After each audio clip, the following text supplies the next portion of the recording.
Nah, Ya. terlambat atau enggak, ya saya mau katakan there's never too late ya.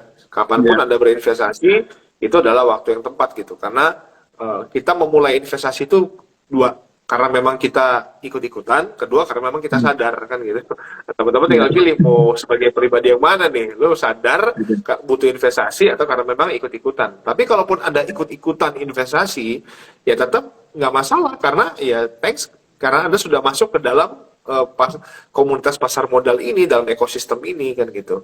Karena selama ini bayangin 2,7 juta 270 juta penduduk Indonesia yang menjadi investor baru berapa kan gitu. Sekarang investor Iya. Indonesia itu baru di angka 3,8 juta investor di pasar modal ya, saham gitu ya. Hmm. Kalau investor pasar modalnya termasuk obligasi reksadana itu mungkin baru sekitar 7 jutaan investor. Artinya Oke. dibandingkan dengan 270 juta penduduk kita, ya itu masih jauh sekali konversi penduduknya menjadi investor pasar modal. Kalah loh kita Ya.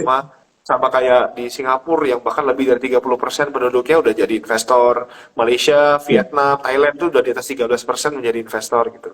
Walaupun Ya. secara jumlah, ya itu kan persentase ya. Kalau jumlah kan Ya. Indonesia negara terbanyak penduduknya. Tapi Ya. ya persentasenya kenapa kita nggak bisa samain kan gitu. Nah ini Iya, yang betul. menjadi momentum di tengah kondisi begini. Kita lihat kan bagaimana teknologi ini kedepannya sangat berperan.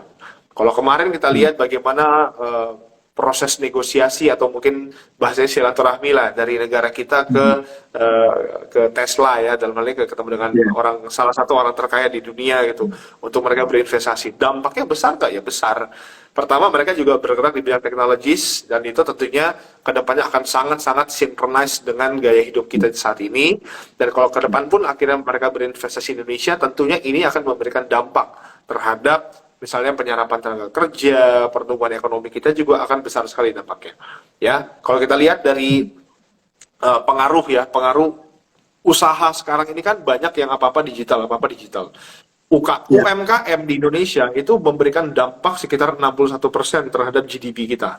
Ya, itu 61% itu dari UMKM dan menyerap 97% lebih tenaga kerja yang ada. Nah, ini kan penting. Ini kan penting sekali. Jadi teman-teman yang bergerak di UMKM pun jangan berkecil hati gitu ya. Artinya tetap investasi itu merupakan salah satu alternatif yang perlu Anda lakukan untuk kedepannya untuk ya meningkatkan kesejahteraan, untuk bisa memberikan dampak terhadap pertumbuhan ekonomi bangsa gitu.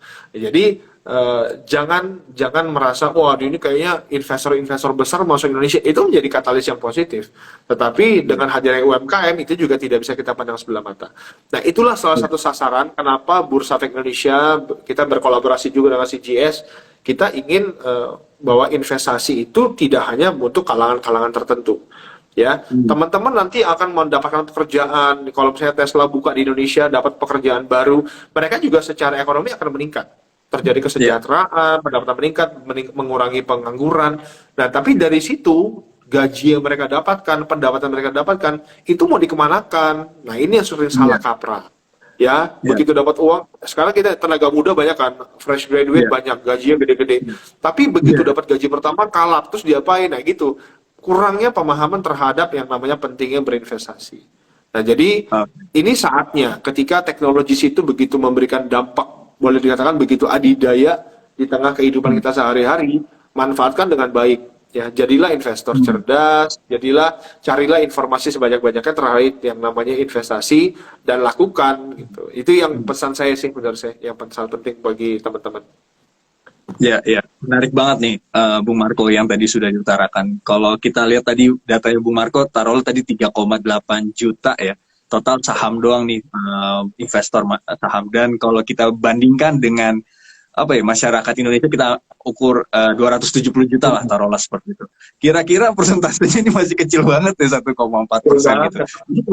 Iya, kita 1,5% kalau kita bandingkan dengan 270 juta gitu, kita hitung kasar nih teman-teman. Jadi bayangkan investor-investor di Indonesia kalau dibandingkan dengan tadi sudah dikatakan bahwa mungkin di Singapura lebih besar 30%-an gitu ya. Kita tuh masih kecil gitu. Dan memang seharusnya kita lihat negara Singapura aja yang mayoritas dalam tanda kutip negaranya nggak begitu besar dari segi populasi, lalu juga darat dan tanah, lalu juga dari segi apa ya, komoditas, malahan udah lebih maju gitu ya dibandingkan dengan Indonesia yang sedang berada kemajuan juga gitu. Nah itu teman-teman harus ngelihat juga dari sisi, oh kenapa ya negara kita tuh nggak gitu sangat begitu besar tapi kita nggak bisa memanfaatkan situasi dan kondisi yang ada gitu. Nah karena memang tadi sudah diutarakan Bung Marco atau Mas Marco bahwa kurangnya edukasi gitu. Dan hari ini kita sebenarnya mengedukasi teman-teman supaya teman-teman juga tahu bahwa investasi ini sebuah kebutuhan. Jadi seperti kita mau makan, kita juga lapar, kita makan gitu. Begitupun juga sebaliknya gitu. Ketika kita nanti sudah selesai bekerja, dalam arti udah pensiun, kalau teman-teman nggak tahu duitnya dari mana, ini juga bahaya juga gitu. Karena ini untuk masa depan kita gitu. Nah, saya juga mau ngingatkan nih teman-teman yang udah join nih, boleh bertanya ya di add a comment nih. Jadi pertanyaannya nanti after kita selesai berbicara, kita akan menjawab pertanyaan teman-teman.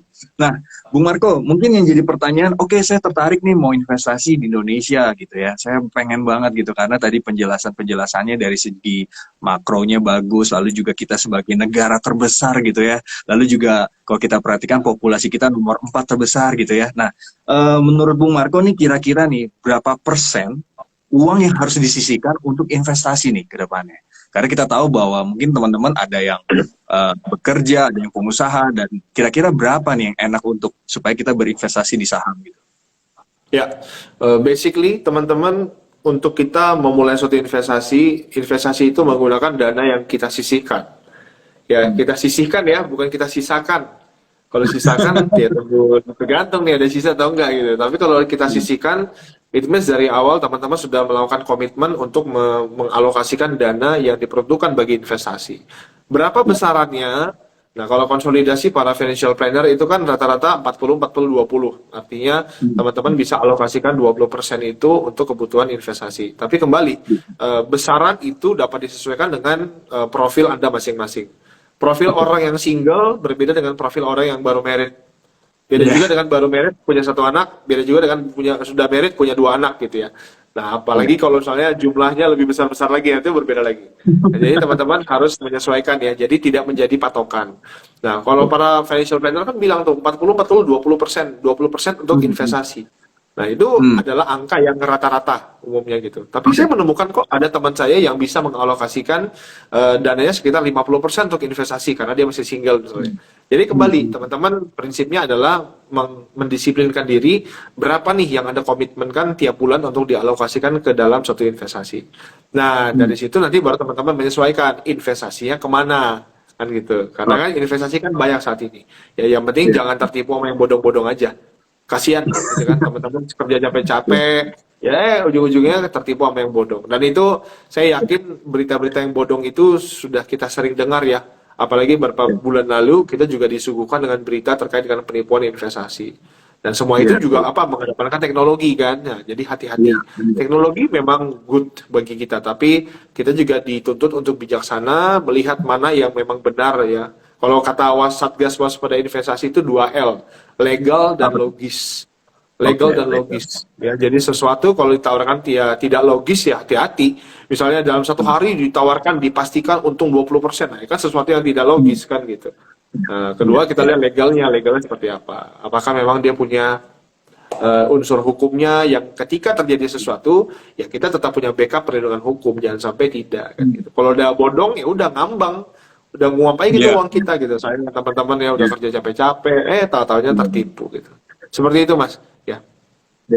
Ya, menarik juga ya. Jadi kalau kita lihat memang tadi sudah diutarakan oleh Mas Marco bahwa persentase memang secara teori 20 atau sampai dengan 40%. Tapi memang balik lagi ya, itu tergantung dari karakter teman-teman ya. Relevan nggak kalau misalnya nanti teman-teman menyisihkan dana tapi dananya lagi dibutuhkan gitu ya. Kalau dibutuhkan ya saat itu ya dibutuhkan aja dulu, jangan invest dulu. Karena kita tahu bahwa investasi ini berhadapan dengan masa jangka panjang gitu. Mungkin juga teman-teman juga berpikir bahwa oh saya nanti pensiun, kalau misalnya pensiun saya nggak mau dong minta sama anak-anak saya mendingan investasi, jadi anak-anak saya maju, saya udah pensiun, saya menikmati hasil investasinya. Ada pemikiran kayak gitu, dan mungkin menurut saya itu orang tua yang milenial yang mikir kayak gitu, jadi dia udah mikir, oh enggak deh, saya nggak mau deh ngikutin orang tua saya, masa minta-minta ke saya, misal kayak gitu ya, contoh doang gitu ya. Dan tadi saya menarik juga yang diutarakan oleh Mas Marco juga ya, bahwa ada satu poin yang sebenarnya teman-teman juga harus belajar dari 2L, yaitu legal dan juga tadi logis ya Mas Marco ya.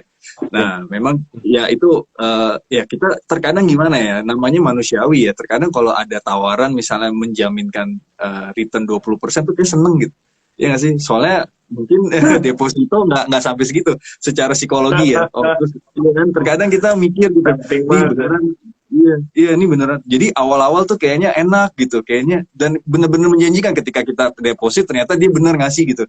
Tapi yang namanya pasar kan nggak ada yang tahu ya gitu ya. Jadi aduh gimana ya. Jadi bayangkan teman-teman itu Iya, 20%. Ya, dana itu kan tadi saya menarik juga Mas Marco. Jadi orang itu kan bekerja dapat duit. Nah, duit itu kan sebenarnya punya hak punya dia gitu ya.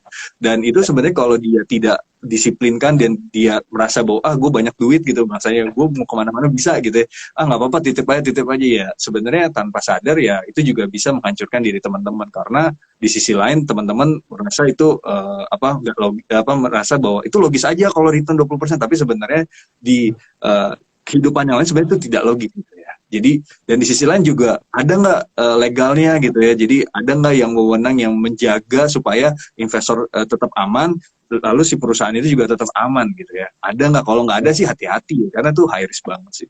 Nah, menarik nih Bung Marco. Jadi poinnya kalau tadi udah berbicara sudah disisikan gitu ya. Nah, mungkin teman-teman sudah mau tahu nih, kira-kira sebelum saya masuk ke dunia saham, apa sih yang harus saya dapatkan dulu? Karena kita tahu ya. dunia saham ini high risk, high return gitu. Jadi risiko besar tapi untungnya gede gitu. Nah, itu apa yang harus disiapkan bagi teman-teman yang newbie yang aduh kayaknya ini menarik nih, cuman apa ya trigger pertama yang sebenarnya pengen banget gitu. Tapi saya nggak ngerti caranya gitu. Ya, ya. Gimana, Ya, Pak? zaman sekarang tuh kan investor tuh gampang banget ya dapat informasinya ya. Mereka yang belum kenal aja pokoknya, wah enak nih. Apalagi sekarang buka rekening efek, 2 hari, 3 hari juga kelar kan pembukaan secara online. Beda sama dulu juga butuh waktu seminggu, bahkan saudara kita di luar daerah di ujung timur Indonesia butuh sebulan lebih mungkin baru jadi akunnya gitu. Semangat investasinya sekarang, tapi baru jadi akunnya bulan depan kan sedih kan. Sekarang kan udah Ya. gampang. Ya, kegampangan nih, bukan gampang, kemudahan ini akhirnya ya berdampak ya plus minus nih jadi pedang bermata dua nih. Yang satu sisi mereka menjadi investor yang bisa cerdas, kedua ya udah menjadi investor tapi cuma sekedar ikut-ikutan. Nah, jadi tipsnya bagaimana bagi teman-teman yang baru memulai ya, pastikan bahwa kenali ya, teman-teman akan mendapatkan manfaat. Ya, di dalam pasar modal berbagai macam manfaatnya. Kenapa investasi mengalahkan inflasi? Kenapa investasi di pasar modal di saham misalnya kan teman-teman bisa menjadi kepemilikan secara legal jelas, dapat keuntungannya, capital gain, bisa dapat potensi dividen macam-macam. Tapi teman-teman juga harus pahami bahwa investasi ada keuntungan, ada juga risikonya. Nah, risiko ini yang jarang diperhatikan oleh investor. Apalagi kalau udah lihat tadi kata Mas Kevin, wah untungnya cepat, dalam waktu yang instan, siapa sih yang nggak mau kan gitu. Yang dijanjikan yang bodong-bodong itu kan apa ya, keuntungan dalam waktu cepat dan instan dan besar lagi. Siapa sih yang nggak hijau gitu kan satu hari gitu. Ya itu yang ditawarkan, yang namanya bodong kan menawarkan sesuatu yang indah di depan-depannya gitu, tapi belakangnya buntung jadinya. Ya, kan gitu. Jadi kamuflasenya keren gitu kan. Oh iya nih, saya hijau sekian, baliknya cepet nih. Tapi coba Anda injek lagi, Anda percaya setengah mati, hilang orang udah. Gitu. Nah itu yang sering terjadi, ya. Nah, jadi ada manfaatnya, ada risikonya. Nah, dari semua itu, teman-teman yang mau jadi investor harus mengenali dan menyesuaikan produk itu investasinya dengan profil risiko Anda. Ya, saya melihat bagaimana sekarang orang begitu gampang terpengaruh dengan tokoh-tokoh tertentu. Wah, saya idola sama si A, saya ikutan beli A. Saya idola sama si B, ikutan beli. Ya, karena apa? Manusia perlu figur. Saya tahu itu. Kita perlu figur. Apalagi kalau figur itu yang maaf kata ya, kita benar-benar udah bucin banget lah. Wah, pokoknya gila apa yang dia beli, gue beli deh gitu kan. Itu sering terjadi. Ya, dan juga kita sering terlena dengan apa yang ditampilkan di media sosial. Halo guys, saya untung sekian persen. Padahal gue baru seminggu loh investasinya. Oh, untungnya gede-gedean banget kan gitu. Itu yang ditampilkan, ya kan? Sekarang saya tanya sama yang nonton, saya tanya sama yang di sini nih, ada berapa orang yang nonton nih. Kalaupun mereka untungnya 1000% sekalipun, emangnya ada 1% aja dia bagi ke teman-teman, ada nggak sih? Anda nggak dapat. Ya, jadi saya juga bingung gitu ya, kenapa gitu. Dia mau memamerkan sesuatu, tapi dia juga nggak bagi ke orang gitu. Sama, ketika Anda berinvestasi nanti, mau Anda untung kecil, untung besar, yang nikmatin Anda sendiri. Kalau lagi mendapatkan potensi kerugian ataupun terrealisasi kerugiannya, yang rugi juga diri Anda sendiri. Nah, jadi pastikan investasi itu memang disesuaikan dengan diri Anda sendiri. Nah, Oke, untuk oke. menyesuaikan dengan diri Anda sendiri, Anda harus tahu apa tujuan investasinya apa. Saya invest ini buat Hmm. apa sih? Saya invest ini Hmm. buat gaya-gayaan doang. Saya invest ini buat nanti menjadi mahar saya kalau saya mau melamar calon istri saya. Saya mau invest Hmm. ini buat apa? Buat masa tua saya. Saya mau umroh, saya mau Hmm. ke Yerusalem, saya mau beli ini, beli itu. Hmm. Semua harus Iya, punya tujuannya. Kalau Anda sudah iya. menentukan tujuannya apa, clear, Anda bisa merunut tuh, oh, saya butuh dana sekian. Dengan dana sekian, time frame saya berapa lama? Oh, time frame saya sekian tahun. Sesuaikan mana investasi yang bisa mencapai ini. Begitu caranya. Iya, iya. Iya, Artinya semua iya. harus ada hitung-hitungannya. Nggak bisa cuma sekedar, Eh, oh, saham ini cepat ya, oh, berarti saya ambil saham aja. Belum tentu sesuai dengan profil Anda. Gitu loh. Di pasar modal kita banyak loh teman-teman. Kita punya saham, punya obligasi, punya reksadana, punya ETF. So teman-teman harus hmm. mempelajari semua itu. Ya, suka tidak suka, Iya, ya ini adalah industri keuangan. Kalau Anda merasa saya bukan orang ekonomik, ya udah, apapun ujung-ujungnya duit kan. Nama duit itu urusannya iya, ekonomi. Jadi mau iya, tidak mau benar. harus upgrade. Ya, setidaknya Hmm. teman-teman belajar mengenai pasar modal ya. Karena Iya. memang kita tahu menjadi investor itu tidak menuntut Anda menjadi ekonom dalam satu malam. Bahkan Hmm. sekarang investor Benar. yang hebat pun juga mereka punya proses. Ya, Nah, jadi iya, jangan minder, Anda tidak punya background ekonomi, nggak apa-apa, teman-teman. Banyak kok investor pemula, banyak. Tapi yang penting mau nggak belajar dari situ. Ya, iya, nah, iya. campaign ini, tahun ini bursa menyebutnya dengan istilahnya 3P. Ya, paham, 3P, punya, pantau. Ya, 3P itu paham. paham, punya, pantau. Kami mengajak Anda menjadi investor cerdas. Ya, jadi paham Hmm. itu semua. Anda mau lihat apa instrumennya? Oh, A, B, C. Pelajari apa itu. Ya, pelajari diri Anda juga profil resikonya. Ya, segala Hmm. macam Hmm. aturannya, legalitasnya itu namanya dipahami. Kedua, Iya. P, punya. Kalau sudah riset, kalau sudah belajar, Hmm. P Hmm. itu punyanya eksekusi. Percuma kan kalau kita riset-riset mulu, wah ini bagus nih, wah saya udah hitung-hitung, tapi nggak dibeli-beli, ya udah cuma jadi ngotor-ngotorin layar kaca Anda doang gitu. Ya, nah kalau Oke. sudah dibeli, jangan lupa dipantau. Ya, Iya. kebanyakan ini sequence Mas. 3P itu paham, punya, Iya. pantau. Jangan dibalik-balik. Iya. Ya, Oke. kadang-kadang kesalahan orang adalah dia punya dulu, baru dia pantau, baru dia paham. Nah, Malah harusnya dipahami dulu, punya iya. baru Iya. pantau. Jadi itu siklusnya begitu. Ya, jadi dengan cara Iya. seperti itu, ya semoga teman-teman investor kita ini menjadi yang lebih cerdas lah. Ya, Iya. harus jadi beda. Jangan cuma jadi investor gara-gara ikut-ikutan. Demikian Iya. Mas, Iya. itu yang harus Iya. dimiliki oleh mereka yang mau masuk. Iya. Iya. Menarik nih, Mas Marco ya. Jadi ya tadi semua semua nih daging ya menurut saya. Karena gini ya. Karena menurut saya apa yang diutarakan Mas Marco adalah di mana ini ke psikologi masing-masing ya. Jadi kalau kita lihat ya tadi saya utarakan juga sama Mas Marco juga bahwa jangan sampai 3P-nya kebalik gitu ya. Punya dulu baru paham gitu. Habis punya paham baru tahu, oh nih rugi ya, nih gimana ya. Dan tadi Mas Marco sudah sounding, jangan ngikut-ngikut orang. Itu, aduh, itu benar ya Mas. Jadi kan, dan yang menarik tadi adalah ngapain sih dikasih tahu portofolio, saya udah cuan nih misalnya 200 juta gitu ya. Ngapain juga gitu ya.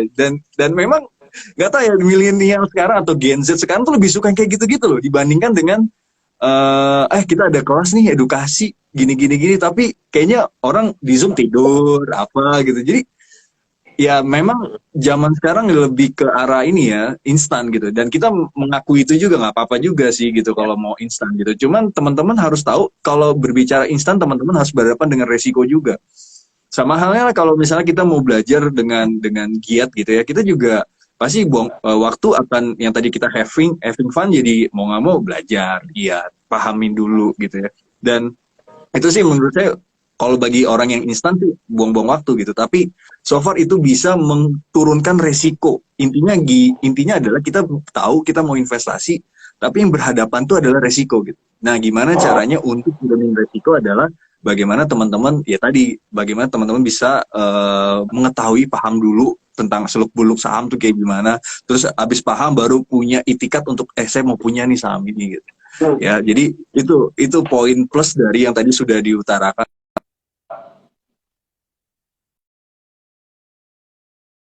Oh, jadi ketika teman-teman beli, teman-teman pantau misalnya tipe yang investor ya lihat laporan keuangannya, ini laba nggak, bagus nggak gitu ya. Kalau kalau misalnya nggak sesuai ekspektasi bisa untuk take untuk sell gitu misalnya nggak sesuai ekspektasinya gitu. Jadi itu yang tiga yang harus teman-teman pahami ya untuk ini. Nah, Mas Marco, kita udah panjang banget nih, kita udah bicara investor gitu ya, kurang lebih kita tahu nih, oh cara investor seperti ini. Tapi yang menariknya adalah ada nggak sih kira-kira kalau teman-teman yang saya tipenya mau pendek aja Mas, jadi misalnya kayak saya beli, saya jual gitu. Nah itu apa tuh yang bisa cocok untuk relevan untuk tipe-tipe orang seperti ini gitu, lebih ke jangka pendek gitu. Ya, ya, itu ada. Jadi investor kan dua macam. Ya, Teman-teman bisa menjadi seorang trader, ya. Itu trader itu artinya jual beli cepet ya.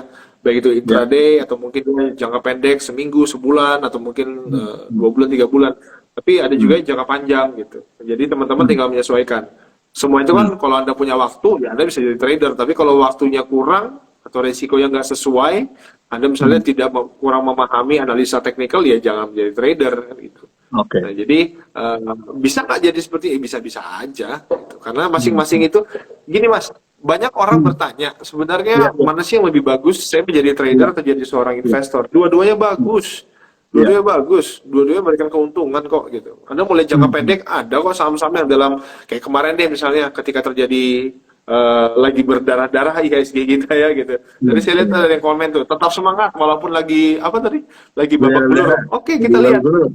Ya, perspektifnya babak belurnya kenapa kan gitu kan, jangka pendek atau jangka panjang. Mungkin begitu masuk wah ya nih kan, eh, nah, begitu masuk wah market lagi turun nih gitu. Nah terus berapa lama kemudian, 1-2 hari kemudian marketnya langsung naik lagi, naiknya juga hmm, gede kan gitu. Kalau iya. saham-saham yang memiliki fundamental yang bagus, ketika turun dia ikut market, dia rebound akan lebih cepat.